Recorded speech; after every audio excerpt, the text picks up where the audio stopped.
जवान हा शब्द ऐकताच आपल्या मनात एक वेगळी भावना निर्माण होते।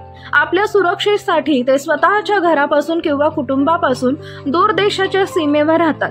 सध्या एक व्हिडिओ समोर आलाय। जवान जेव्हा घरी जातो तेव्हा त्याला पाहून त्याच्या पत्नीची काय रिॲक्शन असते हे या व्हिडिओमध्ये कैद केलंय। या व्हायरल व्हिडिओमध्ये तुम्हाला एक जवान असलेला तरुण बसलेला दिसेल। त्याच्या अवतीभोवती घरातील लोक जमलेले आहेत। तितक्यात त्याची पत्नी तिथे येते आणि त्याला पाहून थक्क होते। तिचा आनंद गगनात मावेनासा असतो, पण दुसऱ्या क्षणी ती पतीला पाहून भावुक होते आणि रडत रडत आत जाते। तिला रडताना पाहून सर्वजण हसतात, तेव्हा तिचा पती तिच्या जवळ मनवायला येतो। हा व्हिडिओ पाहून कुणीही भावुक होईल। मुद्द्याचं बोला या इंस्टाग्राम अकाउंटवरून हा व्हिडिओ शेअर करण्यात आला असून या व्हिडिओवर कॅप्शन मध्ये लिहिलंय, एका फौजीची पत्नी होणं एवढं सोपं नाही। या गोष्टीवर या व्हिडिओवर अनेक युजर्सनी प्रतिक्रिया दिल्या आहेत। याविषयी आपल्याला काय वाटतं? आपली प्रतिक्रिया जरूर कळवा।